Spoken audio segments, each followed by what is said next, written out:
So a very good evening, everybody. David Glasser, I'm the chairman of the Benuri, and I'm delighted to welcome you on this warm, unusually warm bank holiday Monday. It's usually pouring with rain, as you well know. So today is an exceptional day, and this evening is an exceptional evening.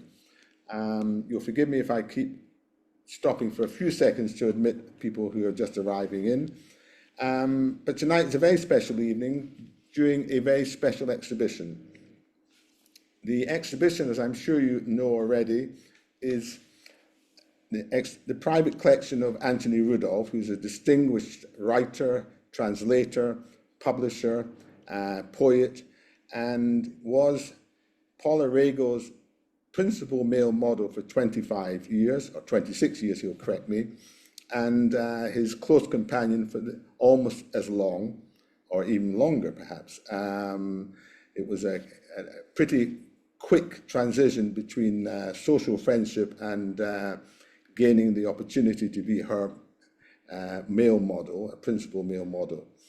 And this exhibition is about their relationship and the wonderful works that Paula gave to Tony during their 26 years, which is particularly interesting because Paula used her artworks as a postcard, as a birthday card, as a greetings card. So the messages on these artworks are very personal from Paula to Tony, which makes the exhibition come alive, not just through Paula's remarkable artistry, but also through their relationship during this period of time. 26 years is a long time, and it stood the test of time. We're delighted that this evening Professor Gabriela Macedo from Portugal has joined us to present to you a really fascinating, revealing lecture about Paula's life, particularly in Portugal and the inspiration of Portugal that led to her title of her show, which is Portugal from Camden Town, where of course she had her studio. And Professor Macedo is a professor of literature in Portugal in the University of Minho. But she's an Anglophile, not necessarily at heart, but certainly in part because she studied here and she gained her doctorate here at Sussex, and she has a very warm relationship with the UK, which is great. I don't want to in any way preempt Gabriela's talk, except to say to you all that if you haven't actually been yet to the exhibition at Boundary Road, please do. It's on until September the 5th. We're open Mondays to Wednesdays. There's a guided tour by Anthony Rudolph himself on the next 2 Thursdays at 4 p.m, which you can book direct through Eventbrite. And it really is a revealing show and well worth seeing. But enough of the promotional activity for the exhibition.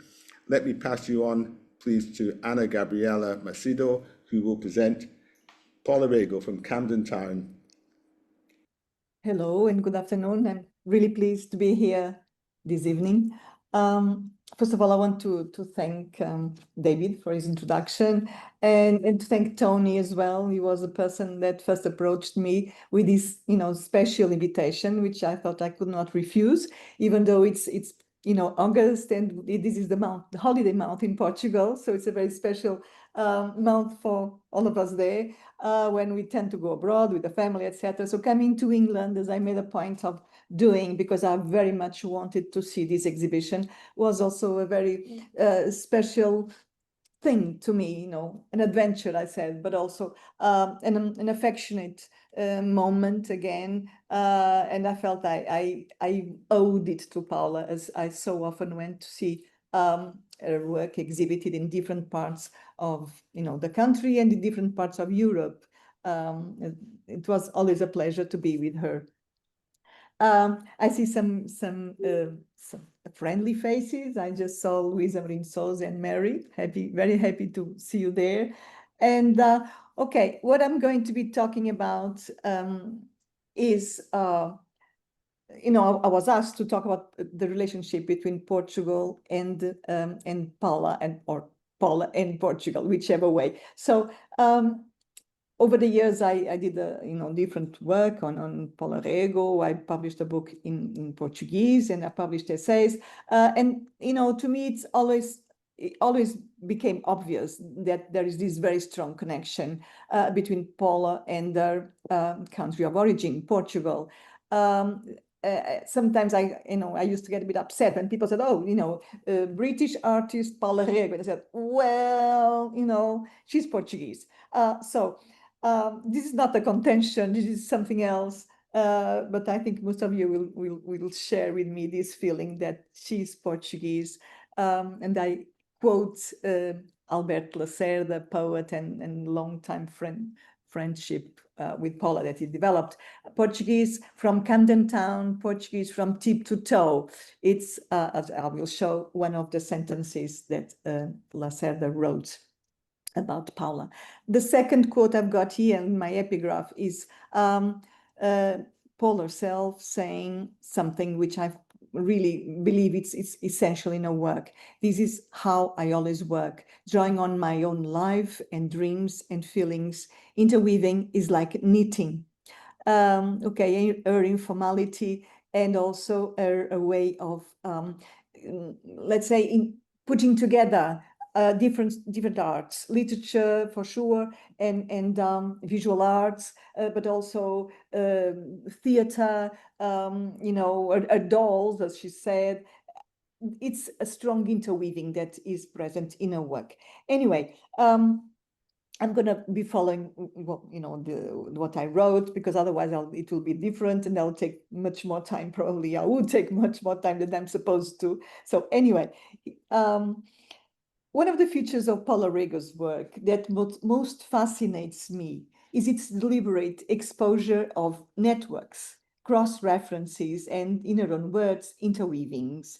With some distance now, I understand that my passion for this trace in Rego's art is also a reflection of my own personality and trajectory, as largely, I believe, one's critical endeavor and biography are, if not mirror images, impossible to tell apart from each other.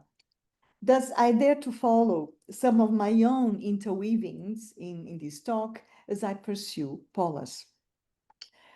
In the process of the research I developed over the years on Rego's work and its interweaving with other art forms, namely the pervasive link with literature, I believe it is yet to be designed the full mapping of her affinities, both aesthetic and emotional, with the Portuguese artists, painters, and writers, and largely with the Portuguese culture, history, and politics, which she so unbendingly incorporates in her art.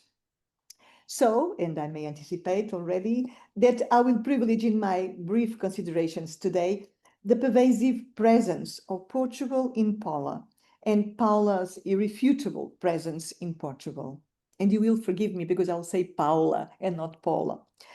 Nevertheless, it is not quite solace that we can expect to meet at the end of the tunnel when we are doing, let's say, research on Paula's work, but an overall intranquility substantiated in her power of vision, which is inextricable from her critical and political commitment and her aesthetics of feminine empowerment.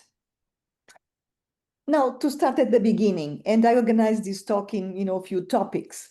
One of them being politics, another one being, the relationship with Portuguese artists and writers. So I'll start with this second, this topic of that I just referred. So to start at the beginning, in the late 90s, the tip of the thread that first led me to Paula Rego was my fascination with Angela Carter's storytelling wonders, her wild imaginary, her prodigious language, and her open commitment to a gendered aesthetics. The first essay I wrote on Rego's work, her illustrations of the nursery rhymes, links the poetics, both visual and literary, of the two artists, so Rego and Carter. Not long after that, I found the third key element in this gynesis and network of women artists, Marina Warner, writer, critic, and medievalist scholar. the three artists similarly engaged in the demythologizing business proclaimed by Carter. Now, in a previous essay, I focused on the role of two Portuguese artists with close ties with Rego, the painter Menezes, Maria Inês Ribeiro da Fonseca, and the poet Alberto de Lacerda. And Luísa Amorim Souza is the person who is here present who knows more of Alberto Lacerda, and possibly he will want to say something about it later on if he wishes to. So both Menezes and Lacerda were crucial figures around whom one can feel the centripetal force that firmly pulls Rego to her culture of origin, her blood roots, her emotional geography, and one might even say her genetic code. Both were enigmatic, almost spectral figures with a leading role in the renovation of Portuguese art in the second half of the 20th century. Very briefly, I want to evoke those two artists who, despite their grandeur, both have become rather spectral and obliterated figures, unfortunately, in the Portuguese cultural constellation today. Now, I will start with an anecdote.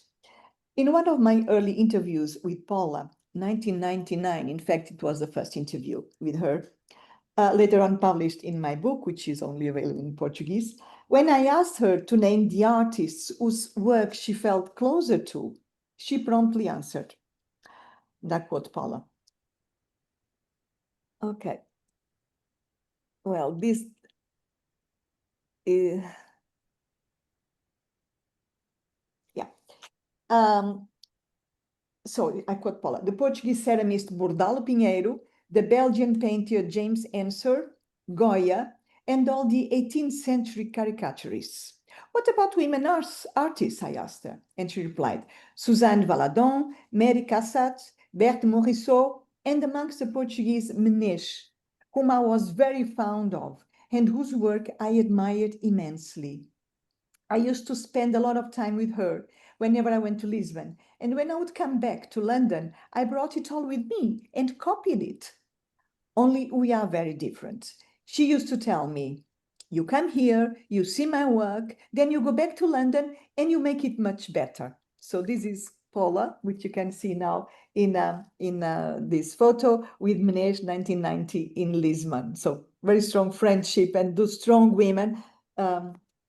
So now it's just one image of Menezes' work entitled. In 1990, Menezes was awarded the Prémio Pessoa in recognition for her enlightened work, as signaled by writer and critic, scholar, and also great friend of Paula Rego, Hélder Macedo. Poets such as Sofia de Melo Breiner, Anderson Salete Tavares, António Ramos Rosa, Hélder Macedo, João Miguel Fernandes Jorge, amongst others, wrote inspired essays on her work. From 1965 to 69, she lived in London and became part of the group of artists and expats, amongst whom were Alberto Lacerda, Paula Rego, Mário Cesarini, Hélder Macedo, and João Vieira. She was quite a tragic, she had a tragic life, and I'll just quote very shortly. Hélder Macedo, who also belonged to the same circle of friendship, who said the following, words on Menezes. I think I could never tell Menezes, the enlightened innocence who painted listening to music, from the high trapeze, which was a gesture of artists close to the abyss, tragic life, the death of two children, etc. Now, Lacerda, and this is a picture from 1983, and the two friends closely looking at each other, very sort of, close friendship. And from the collection, Luísa Amorim Souza, 4 portrait sketches of Alberto Lacerda by Paula Rego. So Lacerda, we've been introduced to Paula Rego by Menezes, on his turn introduced the couple Rego Willing to John McEwan. So again, this interweaving issue. So John McEwan, the critic who would become a figure of paramount importance in the promotion of Rego's career, both in the UK and in Portugal, which is very interesting. So, because McEwan was writing for the Portuguese very important review journal, Colóquio Artes, important essays, and he was having definitely a very central influence in our recognition in England and in Portugal. So Lacerda, the Mozambican poet who had adopted London as his new homeland since 1951, Portugal, then submerged in Salazar's dictatorship, lived in a close circle of writers, artists, and intellectuals, and he played a central role in Paula's career since her debut at the Gulbenkian Foundation in 1961. After her solo exhibition at the National Society of Fine Arts in Lisbon in 1965, Lacerda famously interviewed Paula for the Diário de Notícias, so a daily newspaper, calling the young artist, then 29 years old, an exceptional artist whose desperate vision came to enrich our collective imagination. The text of this interview, 1965, is one of the most ever quoted lines of Rego's. When Lacerda asks her the standard question, why do you paint? Paula answers, I've been asked that before, and my answer was to give fear a face, but also because I cannot help painting. A lot could be said about this crucial interweaving in Paula's career and the meanders of the London-Lisbon connection in this generation of expatriate artists and writers, having the poet Alberto Lacerda as their friendly mentor, and one could say their impresario, in the sense as Rapound used the term to describe his own role amongst modernist poets in England. But that is not the aim of my talk today. So, to finalize this digression into this intricate pattern of lives and cultures in transit, constituted by expats and emigres in London, the city Lacerda named paradise of human dignity compared to his homeland, then under the dictatorship. And I quote his line from one of his poems, "This land, paradise of human dignity, will be my beloved homeland, while the other denies light, love, liberty."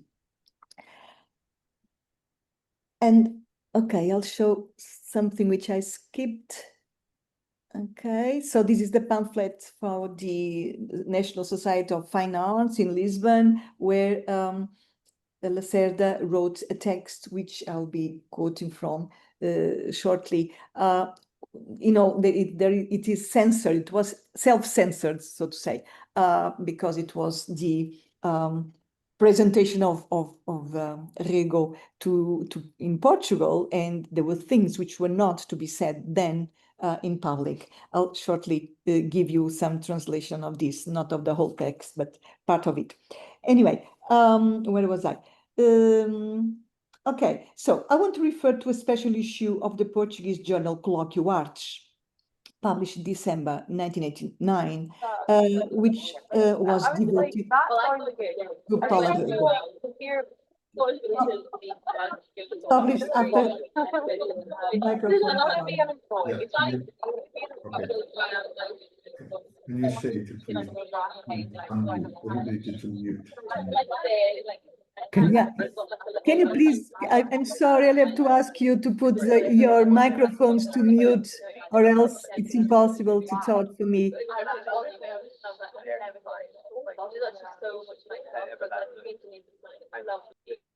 Okay, thank you. So I was just going to say that in 1988, 1989, there were a number of major exhibitions of Paula Rego's retrospective exhibitions of Rego's work. One of them was at Carlos Gulbenkian Foundation in Lisbon, another one, Casa de Serralves, Porto, and also the Serpentine Gallery in London. Okay, so in this issue of the journal I was talking about, Colóquio Artes, there is an essay by John McEwan, simply titled Paula Rego, which is very important, and also an essay by Lacerda, which is entitled Paula Rego and London. And I want to quote a little bit from this, so not...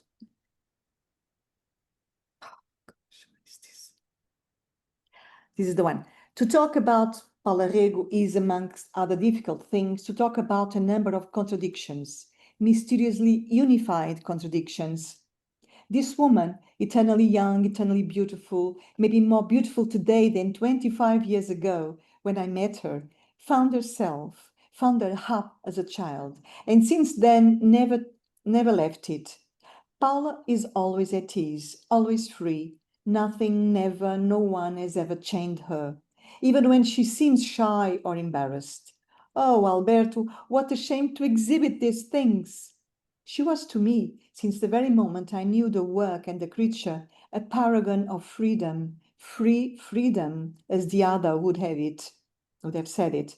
And this happened in the horrendous years of the dictatorship, that some, even those, are now suggesting neither were they that terrible, nor was there ever a dictatorship.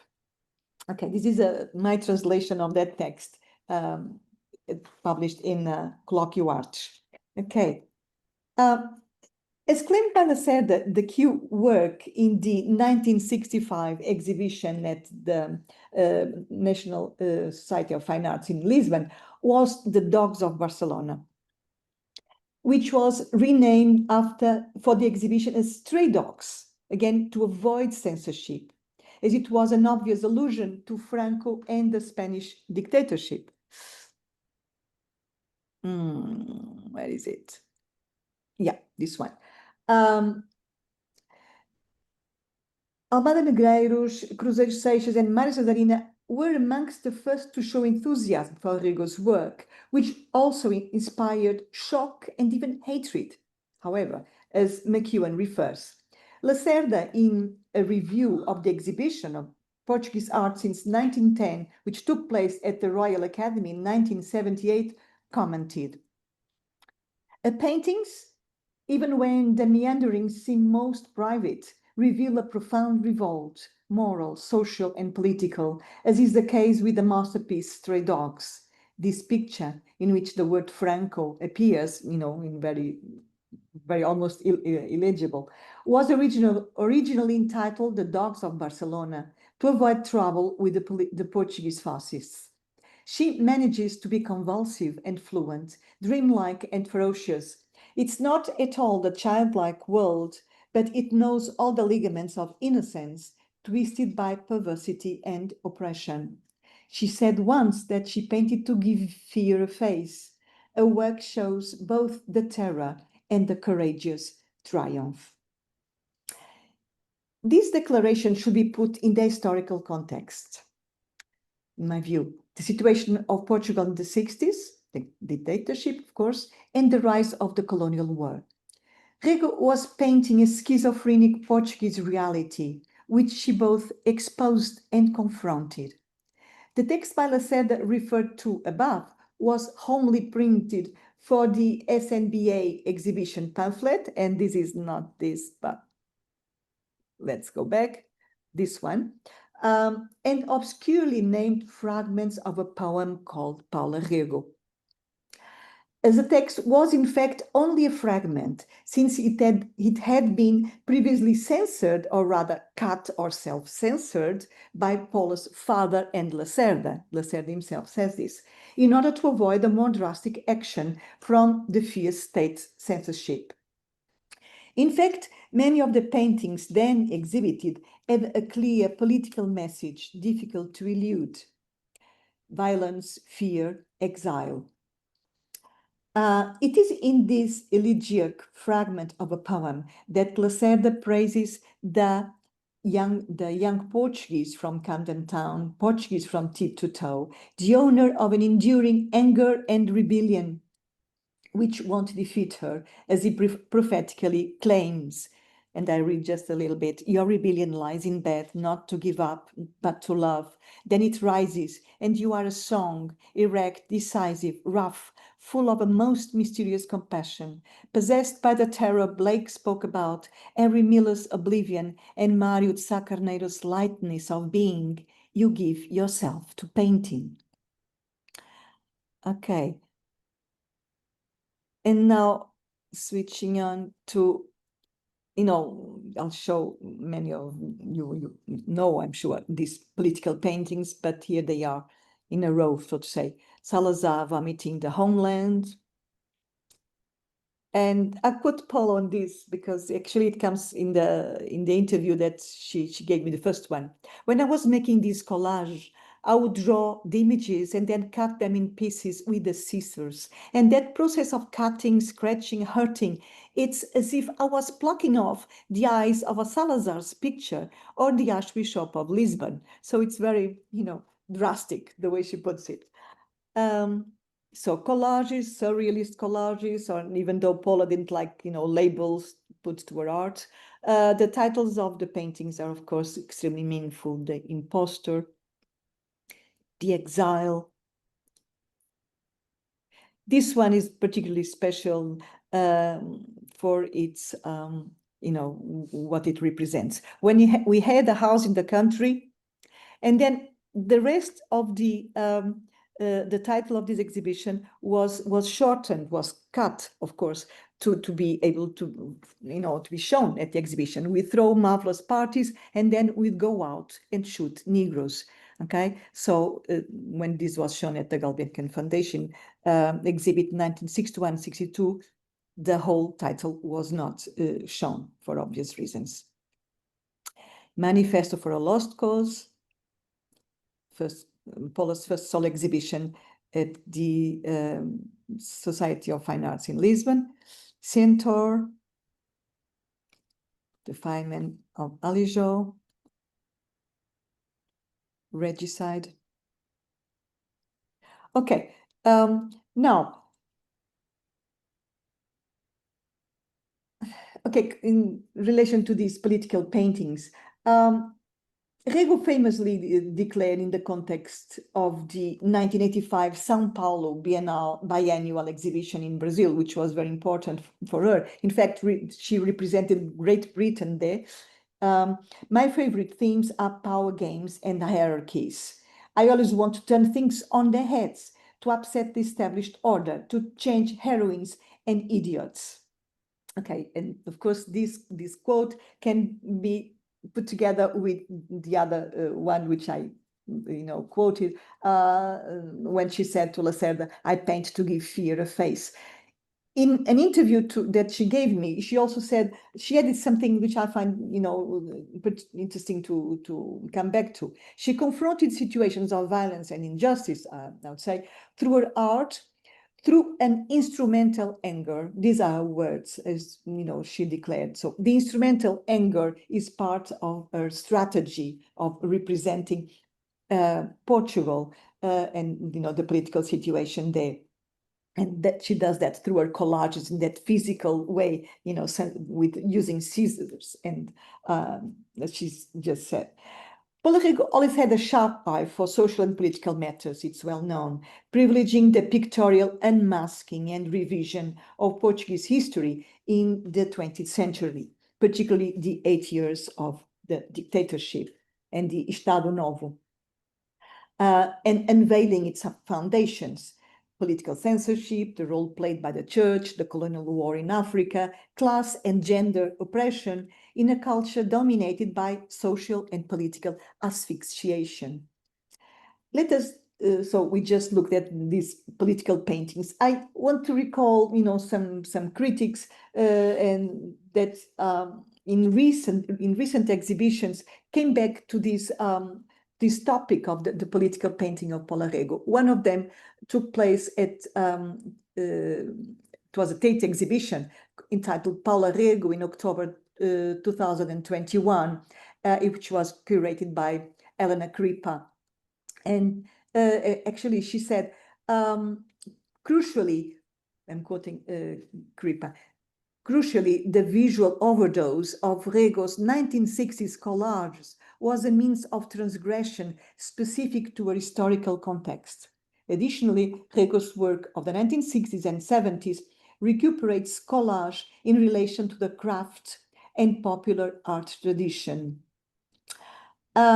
In fact, it was not just this exhibition at the Tate that now has its main focus, the political paintings, but 2019, the then re-inaugurated MK Gallery in Milton Keynes had a title which is, very significant, conveying the same topic. It was titled Obedience and Defiance. It was curated by Catherine Lampert.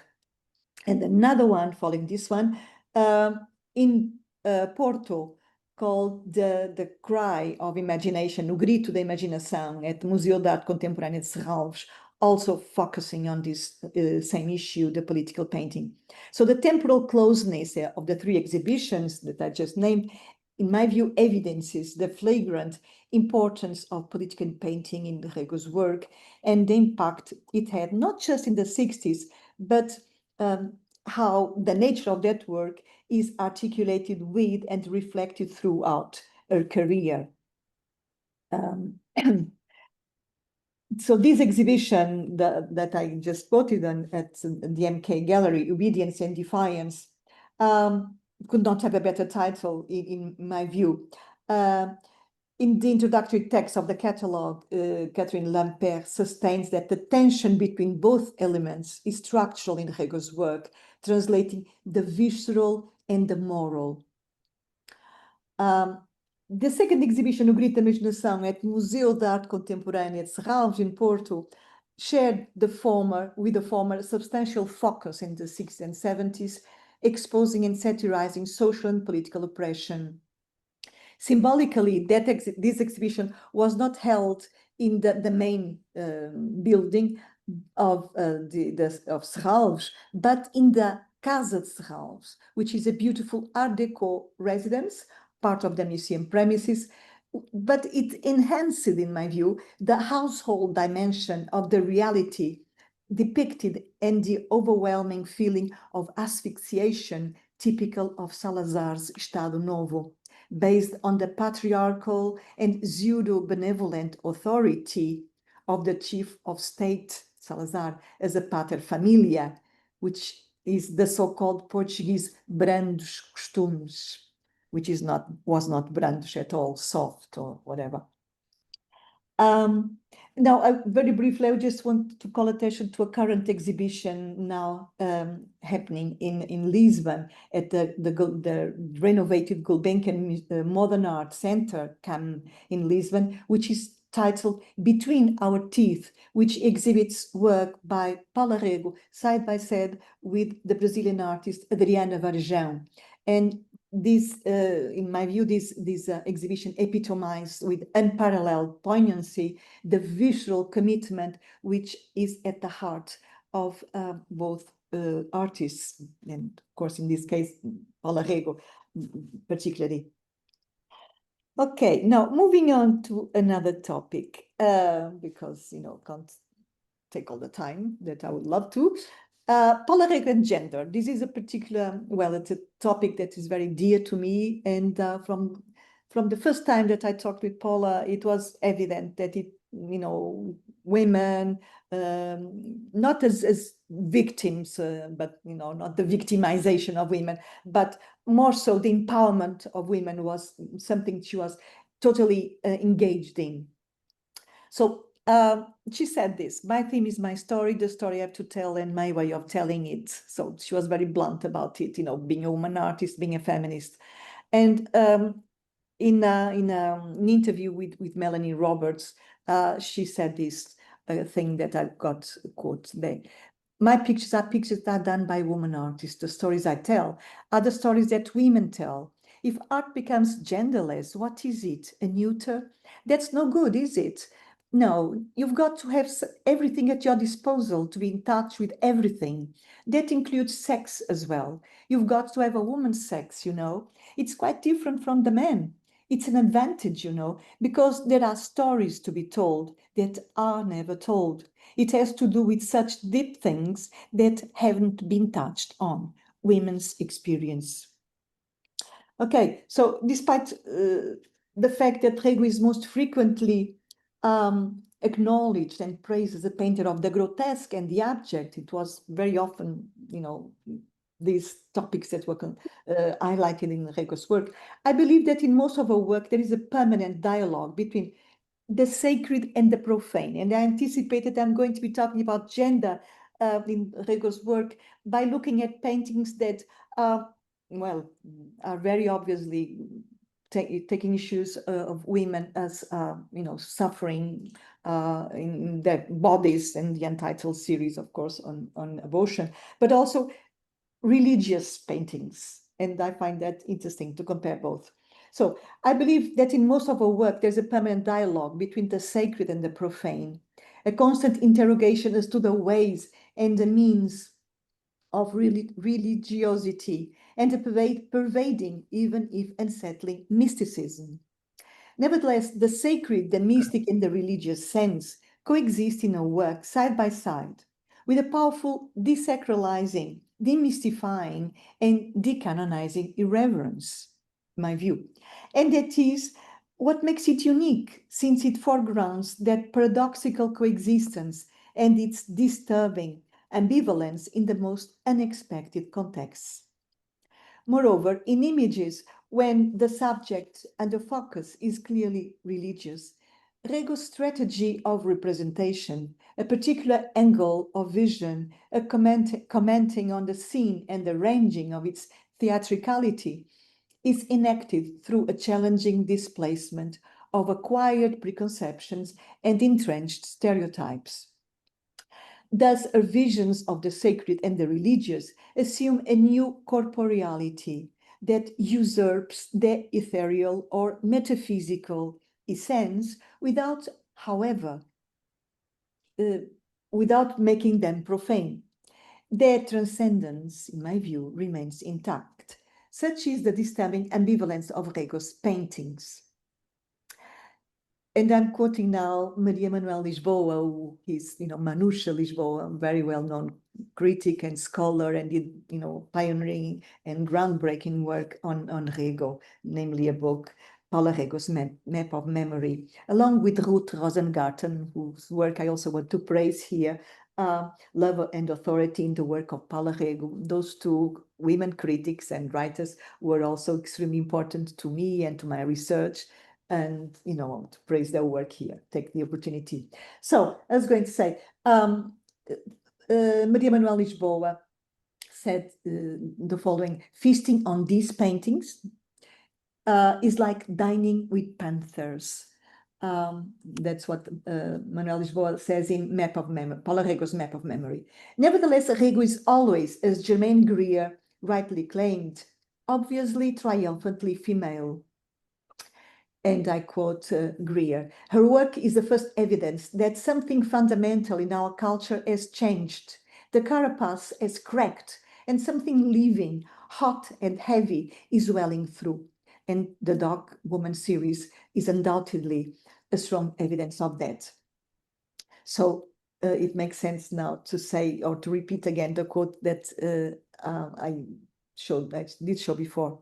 My pictures are pictures that are done by women artists. The stories I tell are the stories women tell. This, even though I'm not going to be speaking about it, is absolutely essential painting by Rego. It's a present at this exhibition that I just referred to, that is currently in Lisbon, putting together the work of the Brazilian artist Adriana Varejão and Paula Rego. And of course, it makes a lot of sense that this is the first image that you see when we enter that exhibition, because it's the first mass in Brazil, the colonization of Brazil, and it's the woman's body as a fertile land, which is so often invaded and exposed like this. And so it's essential, this painting. Manusha again wrote a lot about this in a very interesting way. Entitled The Series on Abortion. Okay, so I want to bring to the fore a series of compositions that had an immense impact in Portugal. which is traditionally, as everybody knows, a strong Catholic country.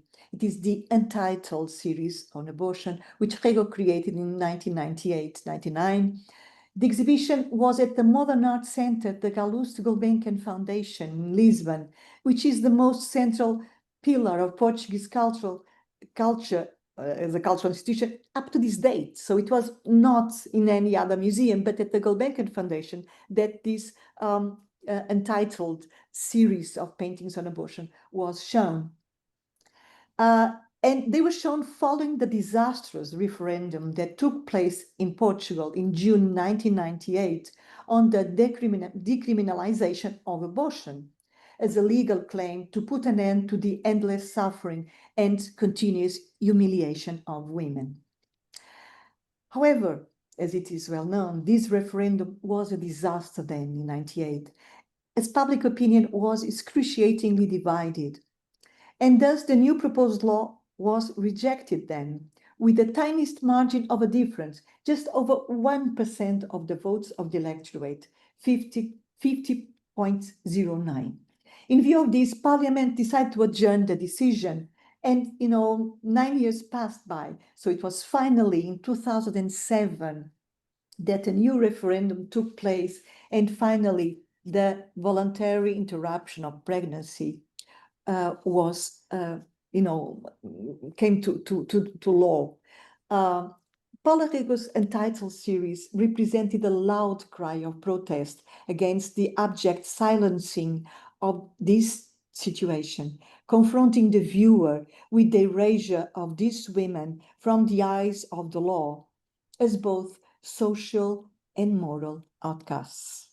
It is the full transcendence of their suffering mingled with the vision of their abjection and impure blood that these images make public and confront the viewer with as a powerful gesture of revolt and compassion. And compassion was a privileged word in Paula's vocabulary when she was speaking and also when she was painting.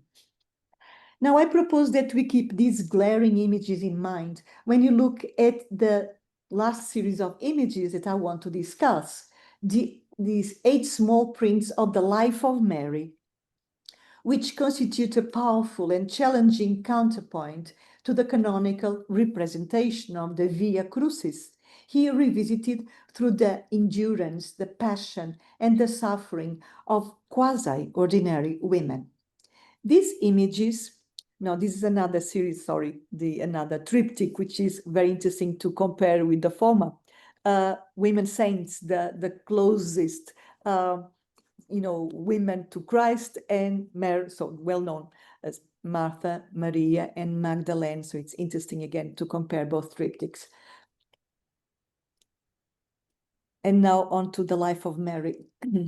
Annunciation, Nativity, Adoration of the Shepherds, I don't have it there for some reason, Purification, Presentation of Jesus, Pietà, and Assumption. So they are not all here, but give you a view of them. Anyway, these images were commissioned by former President Jorge Sampaio in 2001 for the chapel of the Presidential Palace in Belém, where they are now still to be seen. They hang on the walls of the chapel of Belém, facing a 17th century Adoration of the Shepherds by the Portuguese artist André Reynoso, and 2 sculptures of the Virgin Mary from the 16th and the 17th century. What is most striking about these images is their pathos, their paradoxical embodying of corporeality and transcendence. Each one of them, as always with Paula Rego, tells a story, their mystical story, and also the story of each of the women behind them. Each one stages a drama, a dialogue, and an act. The same schoolgirl uniform. In one of the girls, the one pictured in an association, as in one of the girls from the Untitled tableaus on abortion. And there is a similar awe and surprise in their eyes. A woman angel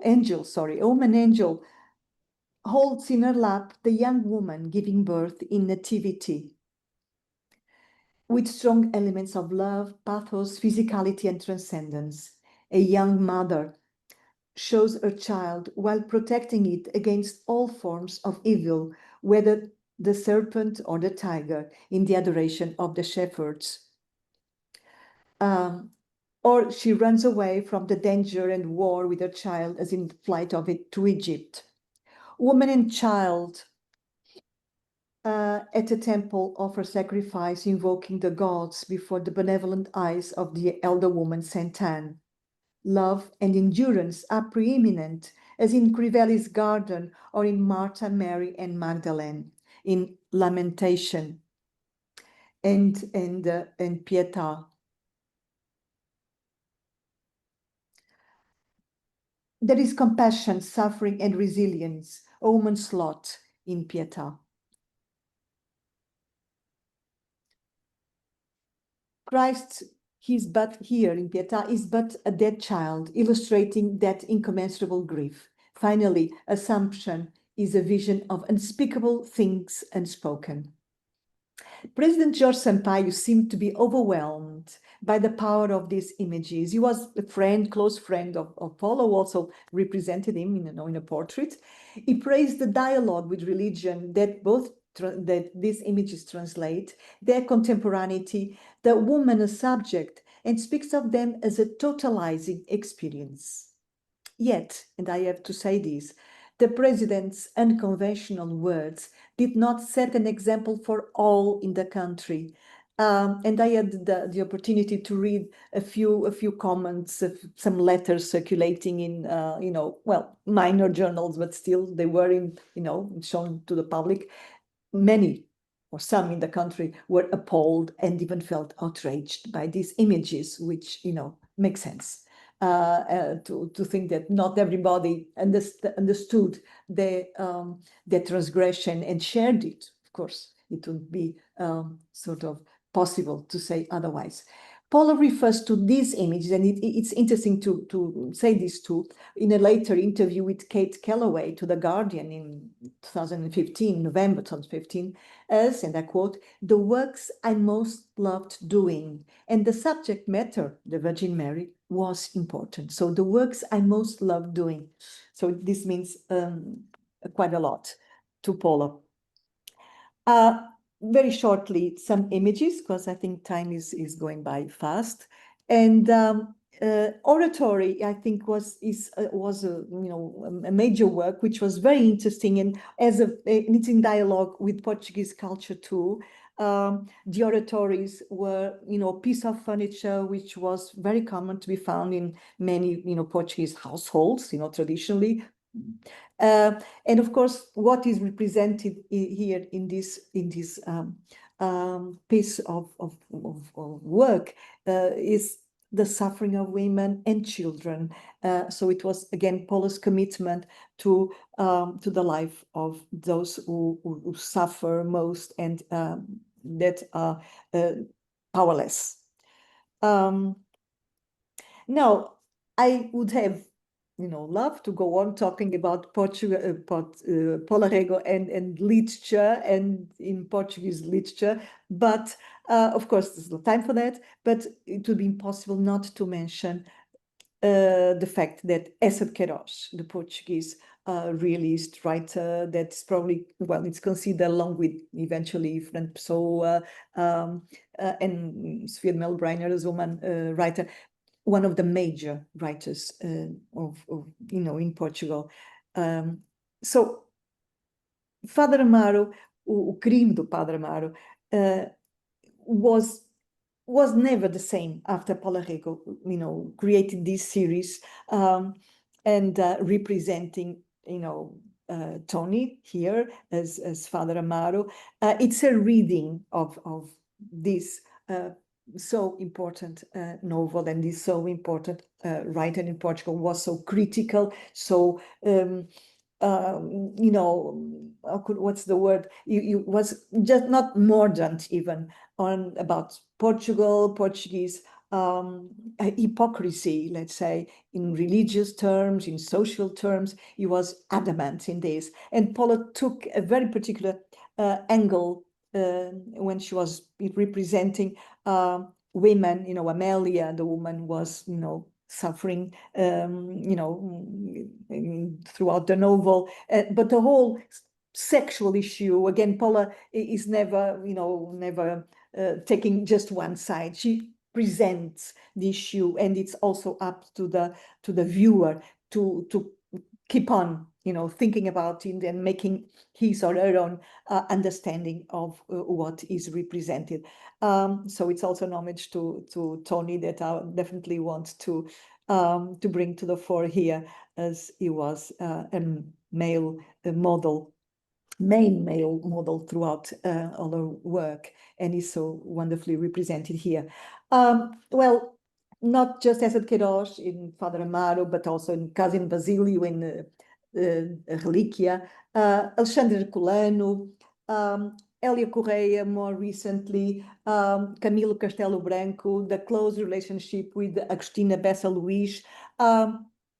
You know, it was just an ongoing interest of Paula. Each time I came to London, each time I interviewed her, or I just had a chat with her, it was not only interviews, went to visit her, talk with her, have, you know, drink with her. She would ask me, what are you reading? What is new in Portugal? Tell me about what is new. So it was really exciting to talk with Paula about Portuguese literature. And she was, you know, avid of depth, knowledge, and sharing, also critical text. She was reading a lot of you know, critical issues. So coming to an end, you know, in relation to Father Amaro, she said, the images in this picture go together. They engage with each other, lock with each other in visual drama. I put things in instinctively. The novel is only a starting point, a trigger. Then the images take over like a box of secrets, like Russian dolls. Visual things, formal elements, create what I call a story. This is just, you know, the tip of the story that, you know, is so important when we look at the way Paula, you know, represents literature in her work. Okay, also an homage to Tony. This is my photo in one of the exhibitions that took place. This was at the Gulbenkian Foundation in Paris. So it was not a very big exhibition, but a very interesting one. Here he is. Crivelli's garden, and of course the Portuguese tiles and religion again. Could have to show it. It's just a beautiful representation. This not so well-known interaction with Portugal, Paula designed the costumes for the Gulbenkian Ballet, which was called There and Back Again. It's not such a well-known piece of work by Paula, but a very interesting one.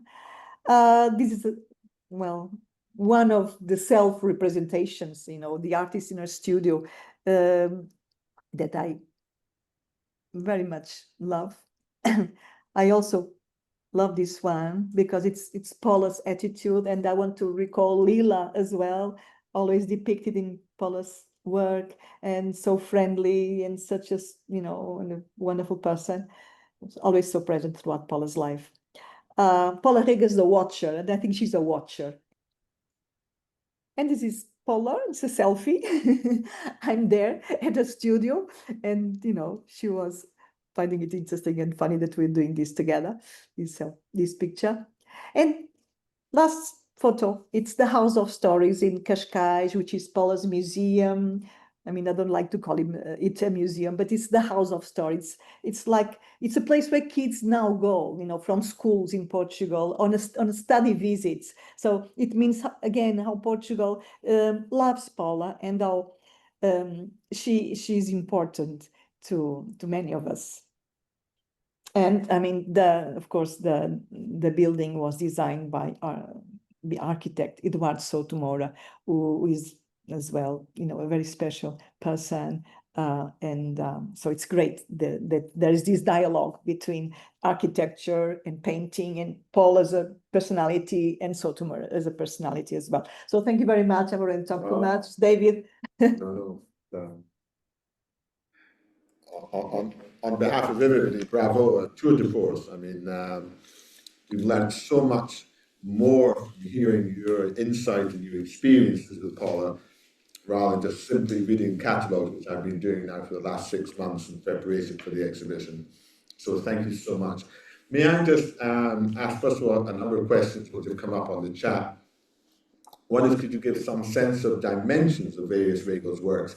The religious sequences for example, the pastels, because as you can see around here, we have the perch behind us, which is a large dominant work, and yet over there, which the audience can't see unless they come to the exhibition, tiny little works. Yeah. Exquisitely executed, but nonetheless in real small scale. So two sides. Actually, the Life of Mary is very interesting. That series, they have very small prints. I cannot exactly recall now, but like 40 or 50 centimeters. Really small prints.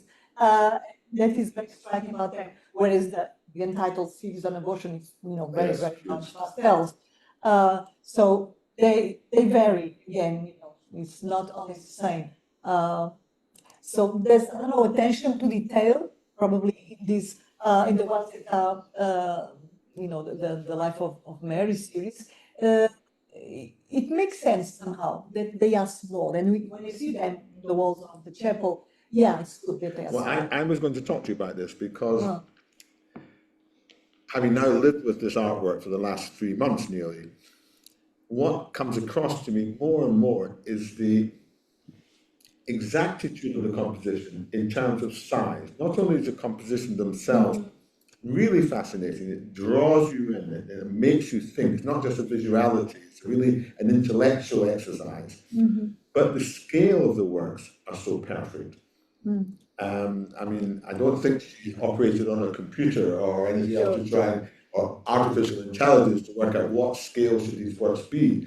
But I can think of no work out of the 50 works that are on show here that actually the scale is not absolutely perfect for the composition. That's a rare talent. Yeah, I mean, actually never asked her why, but it was not something which I would want to ask her. But it's like the pastels on abortion, for example. It's so important that they are that big, the sort of proportion, size, and the impact that they have. Somehow, it's not that they impose themselves on you, but they are mesmerizing, okay? And so that's one thing. And then if you compare them with the smaller print, images of, the Life of Mary, you ask yourself, why? But then think of in terms of religion, in terms of the Via Crucis, when any of, prints or whatever paintings are exposed in churches, it tend to be very small, very, very small. The Bible is small, the paintings are small, so the context is perfect. And what do we have to do? We go there, very closely and observe minutely, and that they're still very impressive, but they kind of ask from the viewer something different, which is not stepping back, which sometimes you have to do when, it's a big representation, but the other way around, coming close. And coming close is like veneration, it's some kind of a bow. Might I ask you something which I've struggled with in my own readings of Paula. She did the political works in the early 60s. Salazar was still in power, but she was here, so there was safety. But then she went back after I think her father passed away. She and her husband Nick, family went back to Portugal, I think in 1966 from memory. Salazar stayed on until 1974. Did she come under particular pressure? Was there antagonism to the powers that be in Portugal? Not to my knowledge. Not to my knowledge. I think Paul lived her life, and with her family, big, her children. She was, the family home in Terceira, in Cascais, and she lived, I would say, quite a reserved life. But one thing she says very overtly is that she couldn't go on, neither herself nor her husband. They couldn't go on living in Portugal. They felt their work was not having enough space, let's say. So they needed to breathe different air. So they came back to London to have, another sort of artistic life, and, another, I'll say, contact with artists. For Portugal was very stifling in many different terms, also economically, and for artists was a difficult time to live through and to sell.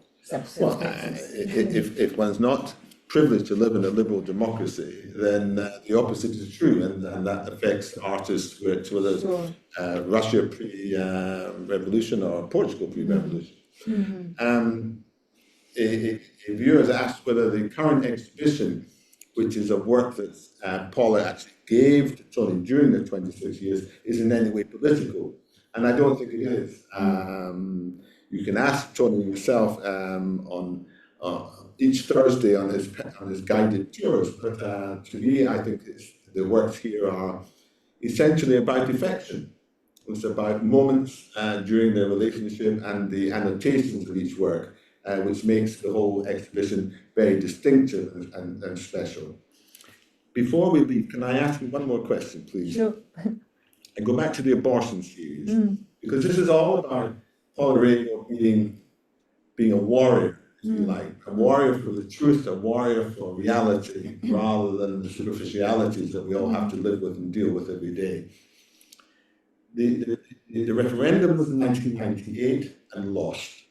We in this country know what referendums with 1%, with 1%, how it can affect life, but I mustn't stray into these areas.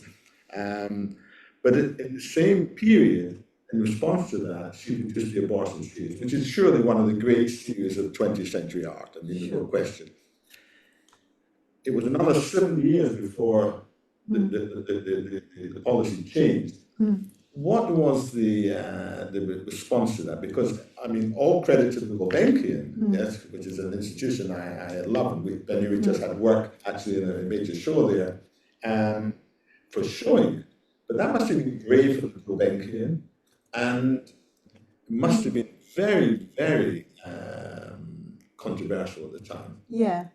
Well, I think many of us, or those of us here present that are Portuguese, can say many words of praise in relation to Gulbenkian. Many of us were funded by Gulbenkian, to study abroad. I was one of them. Paula came here, to do research when she was actually living in Portugal, living through great, financial difficulties. And she said she wrote to Gulbenkian. This is very interesting because it's there in the archive of the Gulbenkian Foundation. Saying, I desperately need to go to England because I want to do research on fairy tales, in fact. And this is a difficult life to live in Portugal for an artist. And the response of the Gulbenkian was, well, we know you very well, we praise your work, and yes, you're going to have a scholarship. So Gulbenkian has always been there as a very powerful source of support to culture and the arts. There was only one bad moment of Gulbenkian, I've got to say it. There was the Gulbenkian Ballet, which for many years had a wonderful role in Portugal, really. And suddenly Gulbenkian Ballet was no longer funded. They thought that it was no longer feasible or whatever, in financial terms, I don't know. But anyway, all the rest is really fabulous. They have a library, an art library, that does a lot of good service to many of us. Even better than ours?